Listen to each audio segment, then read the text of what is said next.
Next news America నుంచి. అమెరికాలో ఇలాన్ Musk and Sam Altman అంటే ఓపెన్ ఏఐ ఫౌండర్. సో వీళ్ళిద్దరూ ఇప్పుడు సోషల్ మీడియాలో ఒకళ్ళు తిట్టుకుంటున్నారు.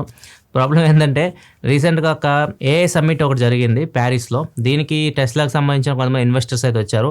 వాళ్ళు శామ్ ఆల్ట్మాన్కి ఒక ఆఫర్ ఇచ్చారంట, మీరు ఏదైతే ఓపెన్ ఏఐ ఉందో దాన్ని మాకు ఇచ్చేసేయండి. $97.4 బిలియన్ ఆఫర్ అయితే ఇచ్చారు టెస్లా ఇన్వెస్టర్స్, ఆ రేట్కి అమ్మమని చెప్పేసి. యాక్చువల్గా దీని ప్రజెంట్ వాల్యూ వచ్చేసరికి ఓపెన్ ఏఐ $300 బిలియన్ వరకు ఉంది. సో దీనికి శామ్ ఆల్ట్మాన్కి కోపం అయితే వచ్చింది. ట్విట్టర్లో ట్వీట్ పెట్టాడు. ఇప్పుడు ఏదైతే ట్విట్టర్ ఉందో ట్విట్టర్ని $9.7 బిలియన్ నేనే కొంటా ఇవ్వమని చెప్పాడు.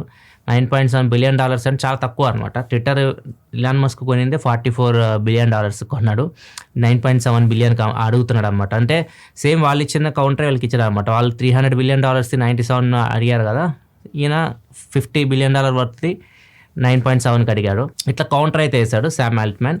దీని కింద ఇలాన్ మస్క్ ఒక ట్వీట్ అయితే పెట్టాడు, స్ప్లిండ్లర్ అని చెప్పేసి, అంటే మోసగాడు అని చెప్పేసి.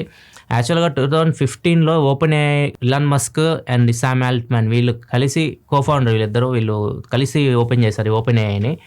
తర్వాత 2018లో టెస్లా బాగా పుంజుకుంటున్నప్పుడు ఏదైతే టెస్లా యూస్ చేద్దాం అనుకుంటున్నారో దానికి మనం వర్క్ చేద్దాం, ఈ ఓపెన్ ఏఐని దానికి వాడదాం, సో కంప్లీట్గా మనం దీనికి షిఫ్ట్ అయిపోదాం అని చెప్పేసి మస్క్ అడిగాడు.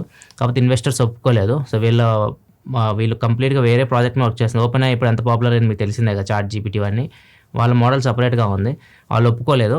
ఈయన వచ్చేసాడు, అమ్మేసి ఆయన షేర్స్ అన్ని అమ్మేసి ఇలాన్ మస్క్ బయటకు వచ్చేసాడు ఓపెన్ ఏఐ నుంచి.